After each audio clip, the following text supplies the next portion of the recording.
Hello? Yep. What's up? How you doing? I got Kenny Barnes on the line.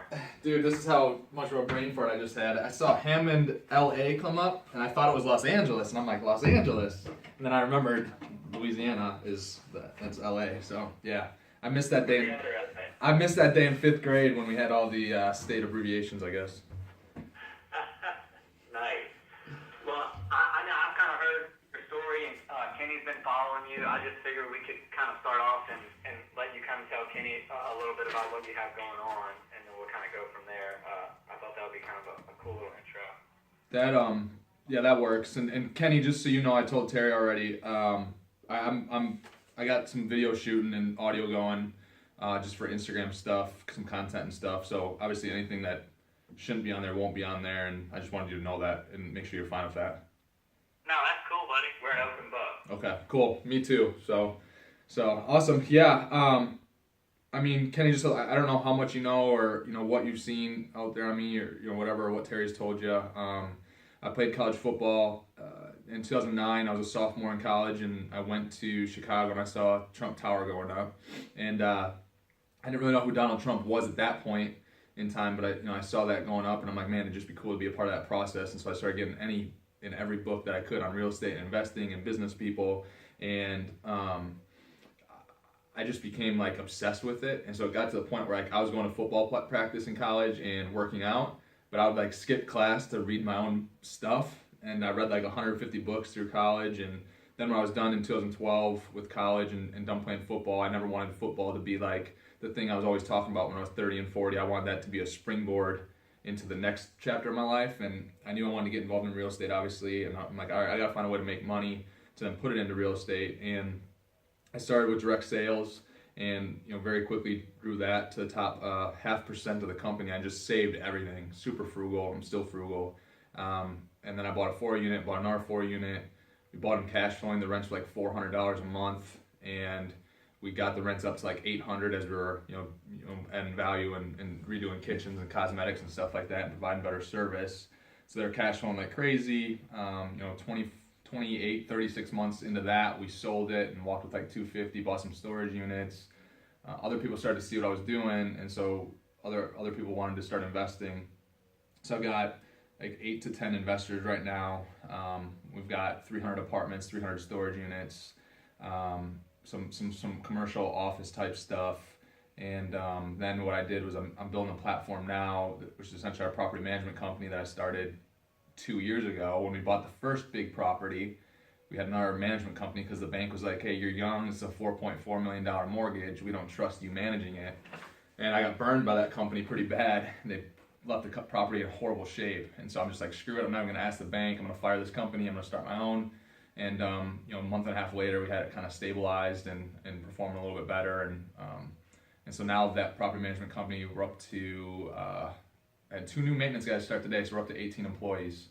And that's really just the infrastructure. Like, obviously I want it to be profitable, but I want it to be that platform, the infrastructure that's gonna, have 50,000 rental units in it one day, so I'm just trying to get as many, number one, great people as possible on board, and then keep the culture really good and get talented people and all that stuff and move forward from there, if that makes sense. So.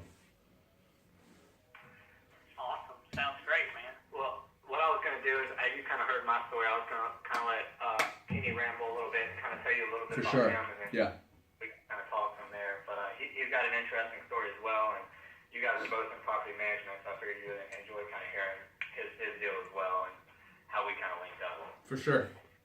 Yeah, so Justin, my family's been in real estate in Hammond, which is a small little town in Louisiana, for a long time. And my grandfather, back in the 80s, I think the real estate market here was just tanking. It was struggling. Interest rates were at 18, 19%. So he said, man, I got to figure out a way to make some income because I can't sell houses. So he started, he had a few houses that he couldn't sell, so he turned them into rentals. And kind of like what you said, he just realized, wait a minute, instead of paying somebody else to do this, I'm going to kind of just manage these and then maybe help some other people. And he did that, and that kept him afloat. It was never really his main thing, and I remember, kind of when I started here, he's like, this is where you get started, but down the road, man, you're going to want to get rid of that because it's a bunch of headaches. and I just kind of got into it and just loved it. And I didn't really. You have to, right? You have to love it. Yeah, I mean, it is. It's one of those things, like most people, if you don't love it, you're just going to give up on it and go do something else. For sure. Because it's got a lot of stresses. You know, you never know what you're going to walk into. This morning, I actually just came, while we were a few minutes late, just talking to a guy that his car caught on fire underneath the carport of one of our houses this morning. So, I mean, you never know what the day is going to bring. But to me, I mean, a lot of people think that's negative. To me, that's interesting, man. That way it's not the same old, you know, blah, blah every day. So, but anyway, I got into it, and I kind of like you. I said, well, wait a minute. I can springboard off, and I said, well, shoot, man, we're having trouble getting maintenance people and doing this. And I was like, why do I want to create a maintenance company to take care of my rentals, but also these other guys' rentals that are hiring? Because, you know, hiring somebody out of a phone book, I don't know what kind of quality work I'm getting. I don't know if they'll show up 4:30 on a Friday. They don't answer their phone. And then, you know, Terry one day walked in here and said, hey, I've got these 2 properties. I want you to manage them for me. And him and I just got to know each other. And this guy just was like, man, I actually have a lot of free time. I want to ride around with you, and you teach me what you know. And, you know, back then I was thinking, like, I don't think I really know that much. But I guess I did, because you just, you know, sometimes you have a hard time seeing that. But this guy would ride. He'd just show up every day. Let's ride. And, I don't know, I told him one of the first things I remember telling him is don't ever get a partner. It's not that good. I've had a couple and it doesn't work out. But one day, him and I were riding down the road, and I pulled over and I said, dude, we got to do something together. And he said, first thing he said, you said you don't do partners. And I was like, it's just different. When you get somebody on that right mindset. 100%. Like, yeah, and look, I remember one of the first things that Terry told me, and it was like something that I'd always thought about, but I'd never told anybody in my life. He's like, I want to be independently wealthy. And, like, people just don't say that because people are scared of that. People don't know what that even means. And so when he said that, I knew, I was like, hey, this is my guy. And just ever since then, we've just been, you know, doing this, doing that. Started dabbling in a little bit of commercial last year, and then it got us the mini storage deal. And, dude, it just, sky's the limit, man. We're ready to kill it. I mean, and now we're talking to you. I mean, we just want to keep building this and keep building it with people that you know, have that same mindset, you know. So dude, he told me about you. I've kind of been following you, keeping up with you. I love the stuff that you do. I love that you're open. That's how we are. We're always willing to help anybody.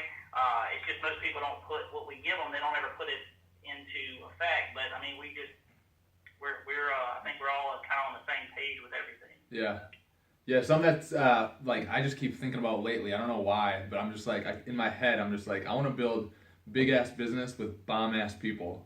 That's it. Like I don't know why. Like it's been like the last 2 weeks that came into my mind one night, and I'm just like, man, and like that's all I've been thinking about. Like the people that, you know, work for me and with me, and the partners, and that's the big, and that kind of sums it up. Like really good, because like I said, when I'm starting to, you know, like you're looking for in a partner or in employees, like the culture is number one to me, because if you don't have that culture, people are going to leave. You know, just like if you don't have that culture, or if you're not on the same page with your business partners and want the same things and can think big, it's just not gonna work out. So right. And look, one of our mentors, guy that's just been really good to us and helped us with a lot of stuff. I remember him saying something one day. He used to own a bunch of auto parts stores, and he said he got out of it because it was a headache, and he started loving real estate, and that was his thing.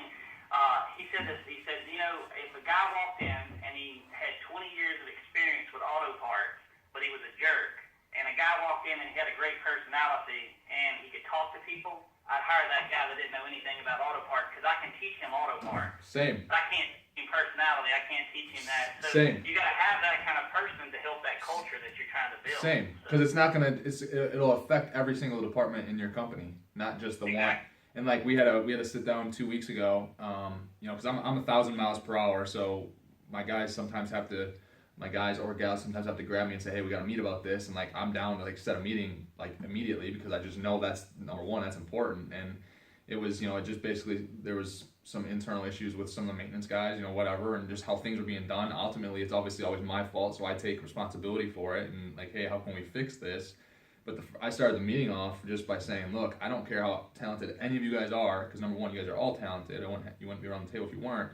But it could be the most talented person. If you're going to mess with the culture, if you can't play with your teammates well, and I know there's going to be friction. You shouldn't be headbutting, but there's going to be friction with certain decisions and what should be done and whatever. you have to, you just have to be able to play well with other people. Otherwise, I don't care how talented you're going to be gone. And we're probably gonna have another one of those conversations today with another group, but it's important. It's important. What?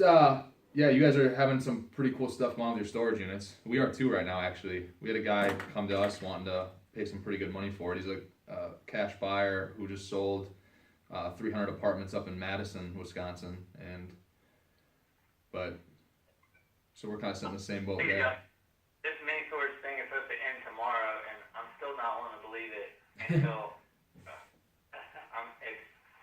I've talked about it every night for like 3 months. And it was something that we were going to sell, or wanted to sell, and I guess I'm just not going to believe it till it happens.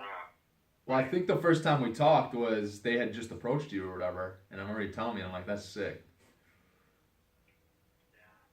It was one of those things, it was like a long-term thing for us, and like we were going to do it, and it's going to change us and change our, the outlook on things. It was like a really big deal, and then when they call me, I still like kind of go back and look at that call, and like, oh, they're trying to sell me some kind of product, because they have their own kiosks and this kind of stuff, and I even told Terry that. He was like, what was that call about? I was like, she's just trying to sell us some of their stuff. I mean, she did mention they might want to buy our stuff, but I don't know. It's crazy that one call that you think's a scam, because there are so many scams, was one that, is really going to change it. Yeah. That was that eye-opener to where now if someone calls and says they want to buy something, I don't care who they are, I think we might sit down and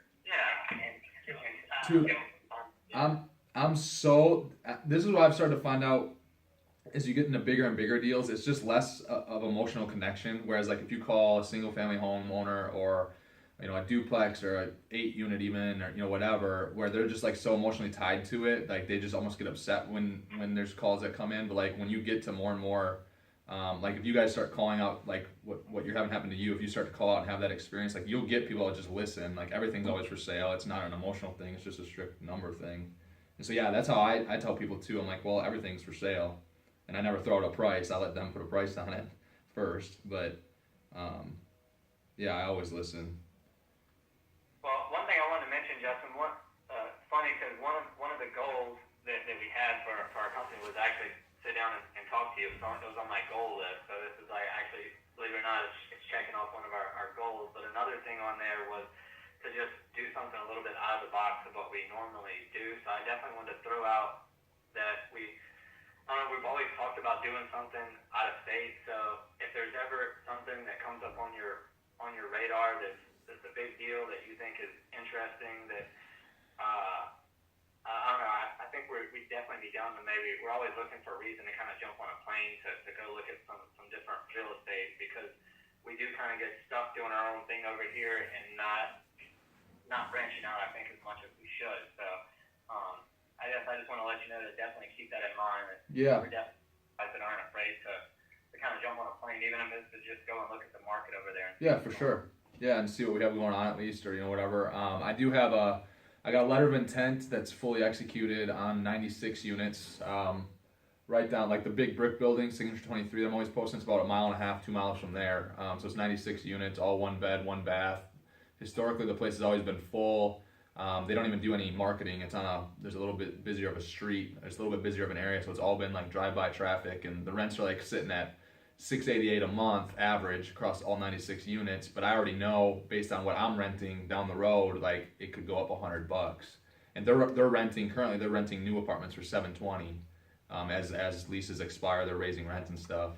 But so I'm just like, so I think that'll be a good little deal, and we have some more due diligence stuff we're hopping through right now. We gotta assume a loan on that one because they used Fannie, some debt through Fannie through JLL. So we're working through some of that stuff, but the terms of that financing is really good, so I don't really mind. So yeah, I'll definitely keep you guys posted on that for sure.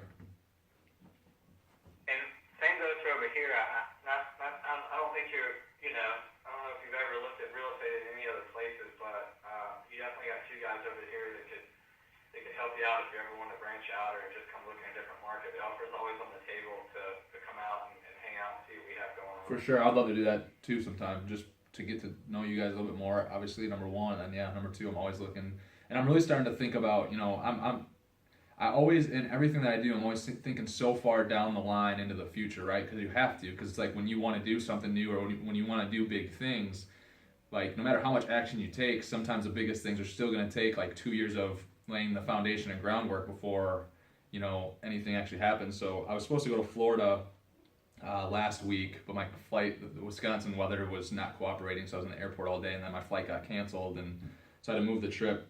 But I'm like starting to look about, hey, Texas and Tennessee and Florida as being potential places to invest. And it's just I just kind of picked them. I don't know really how necessarily, but just to start getting to understand other marketplaces. And because it's going to come a point in time where I'm going to have to go other places. You can only get so big in one area, in my opinion. And whether that is 6 months from now or 2 years from now or 5 or 10, or it'll happen. It's just a matter of when. And I might as well start learning. So I'm always down to do that too. Right. Is that why you were going to Florida, just to go? Yeah, man. I was gonna be there I was gonna land in Orlando, and CBRE was gonna show me, I think, 4 or 5 different spots that were all 200 plus units. And then I was gonna drive to Tampa that night, and the next day in Tampa see, I think, like 8 or 10 properties or something like that, and then fly out. So it was just a quick trip in. I wasn't really gonna get any beach time other than maybe waking up super early and walking the beach or something. But yeah. Man, if you're ever doing that again and going to another place to look at markets, I really do think that's the one thing that we've kind of lacked on over here, is just, not that we're not open to it. I mean, I guess we just need to get motivated to do something like that. Yeah, but at the same time, it's like you got something that's rocking. It's like we want to make sure you don't neglect that, and you want to make sure that you can keep growing there. And that's why I say I'm still a little ways out, I think, for investing somewhere else, most likely, just because I'd like to get a little bit more scales of economy rocking here, whether that's, maybe it's just this next 100-unit deal even, I don't know. But, yeah, I mean, the other thing I like about Wisconsin is I feel like when a recession does come, is it starts on the coast and work its way in, and really, the Midwest, like sometimes, like, I just feel like Wisconsin is a little bit more recession-proof. Versus like Florida and Texas with energy prices and stuff like that, and the coasts, so I think we're in a good spot here economically, but yeah, I definitely want to start learning some other markets. Well, dude, I'm gonna tell you, and I'll speak for Kenny too, and he'll kind of speak after me, but we're gonna be following you very closely. You're one of the favorite pages that I follow, and probably one of the more motivated people that I've ever met, and it's definitely putting out some really good content that I'm actually taking a lot from it, and that's why I started following you. So that means a lot. It really does. It means a lot. So, but no, man, we appreciate you getting on the phone with us for a couple minutes, and definitely keep us in mind if something crazy comes up or just interesting that even you want to let us know about a deal that you're doing.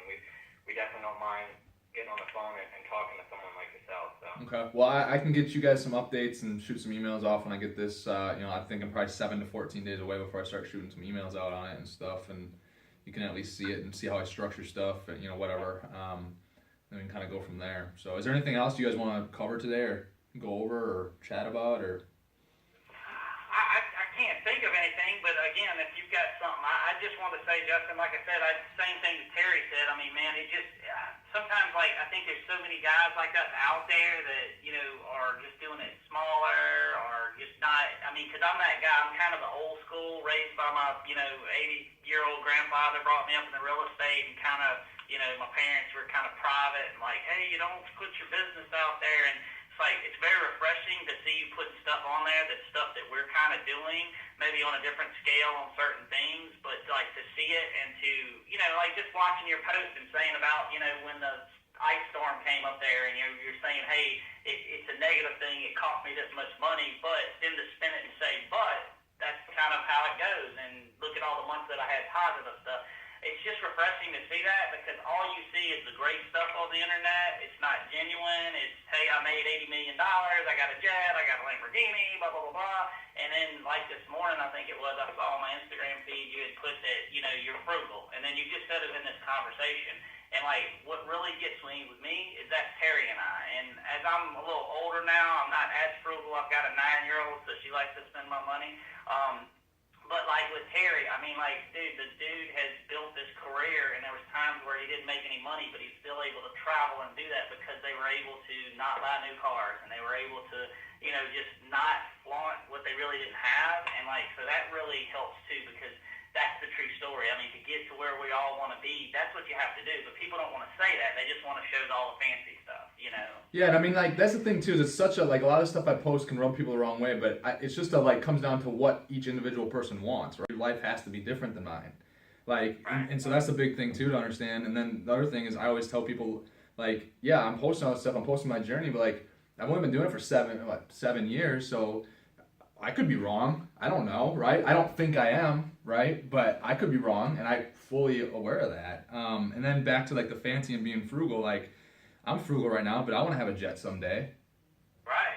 Like, I'm frugal right now, but I have all these wants. It's not, I don't need the fancy stuff.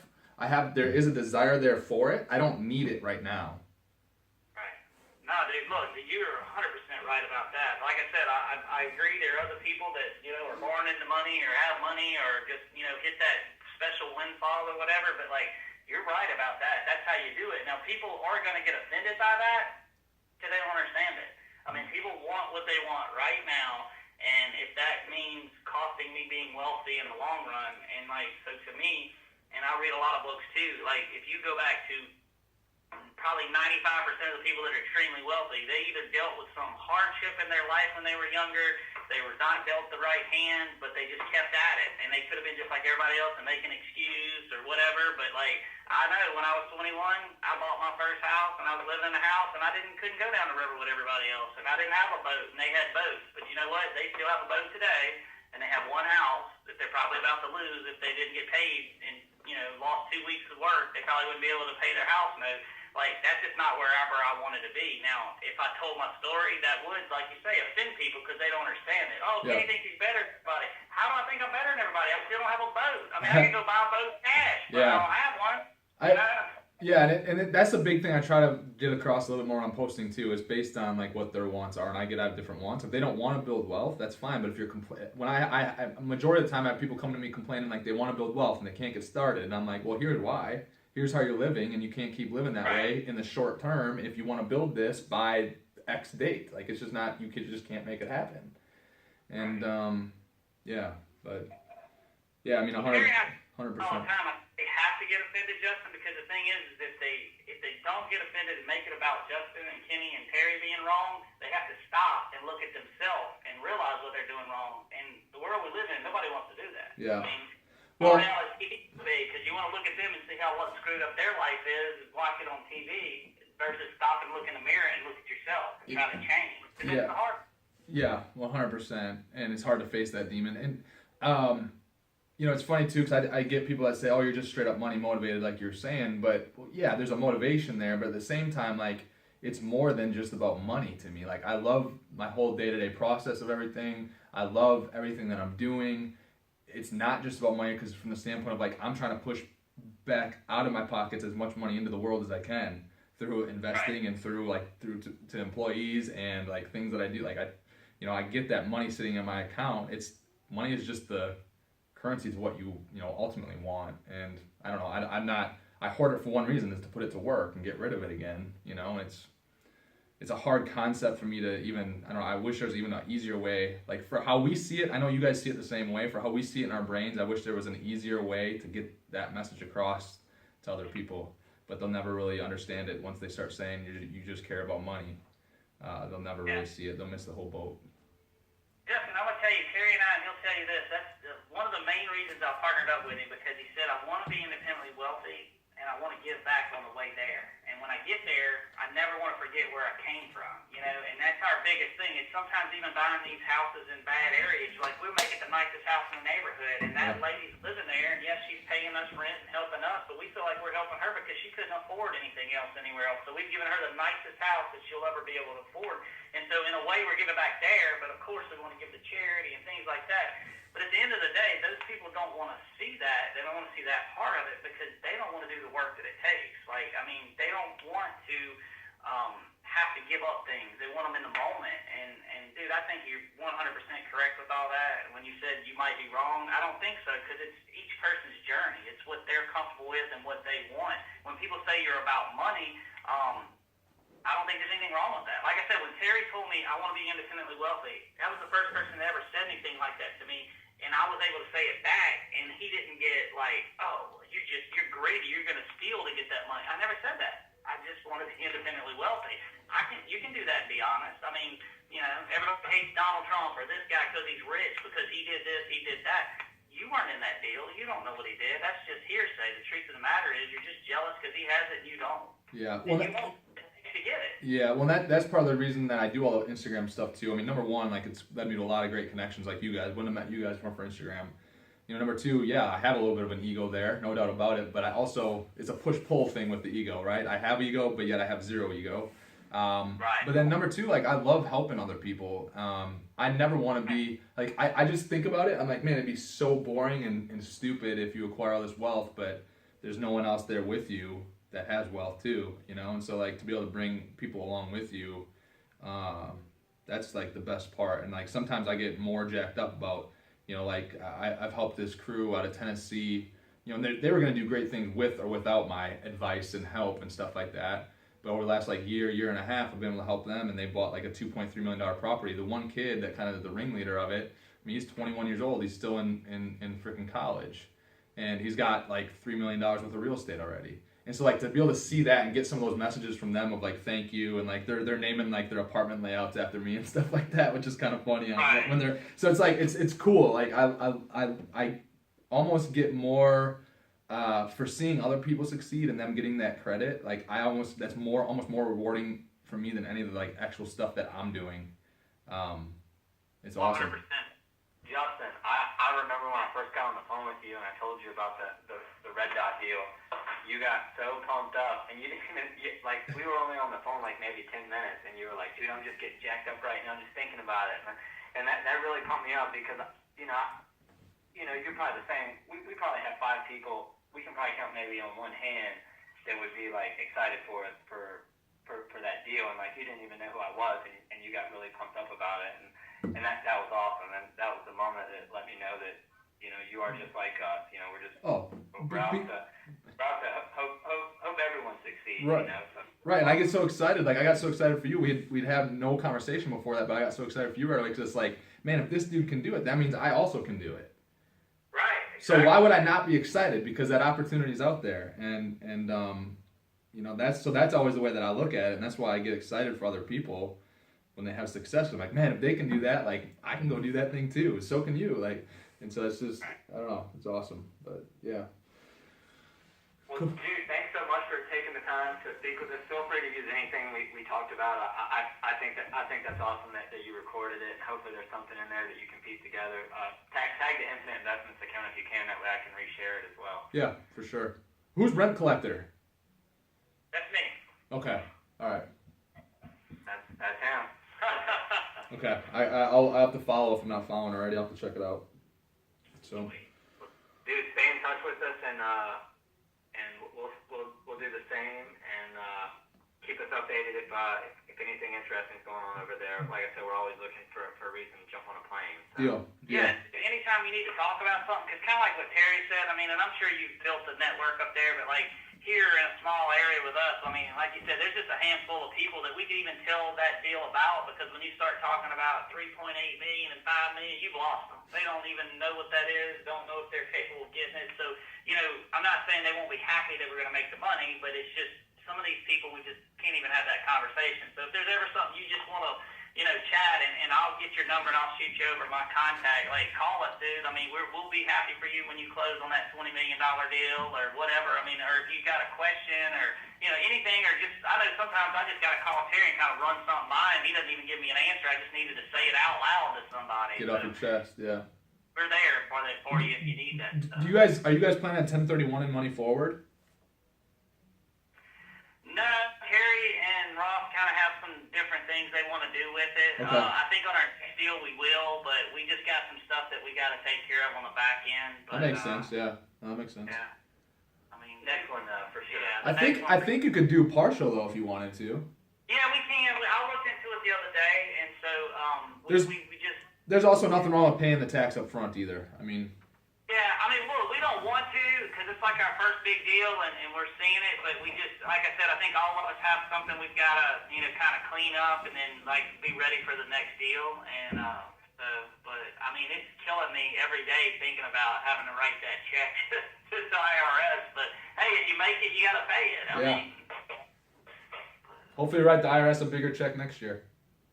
That's what I'm talking about. Like, I want to look back and go, you remember we were laughing about that little money? We got to write them $3 million this year. It's good problems. So, cool. All right, fellas. All Well, right. I will. It's good getting to know you guys, and let me know if there's anything I can do for you. Obviously, always here too. So, we will. And Terry and I know we always stay in touch pretty much through Instagram and stuff too. But yeah, Kenny, you guys, anything you need, let me know. All right, Justin, you're the man, dude. Thank you. You guys Thank are you, too. buddy. Appreciate it. Have a good day.